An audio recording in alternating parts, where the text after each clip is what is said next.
哋知道嗎？香港國安法實施後，我哋嘅社會真係變得更安全啦。以前嗰啲混亂嘅場面都唔見咗。係啊，以前街上成日都嘅混亂場景都唔見晒啦。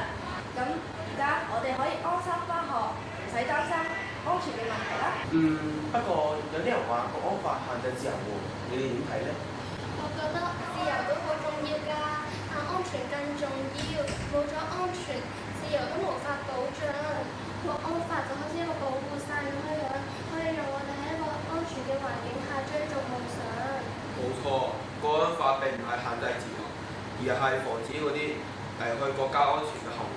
我哋作為學生，應該要尊重法律，維護社會嘅穩定。啱，香港係我哋嘅家，我哋有責任要去守護佢。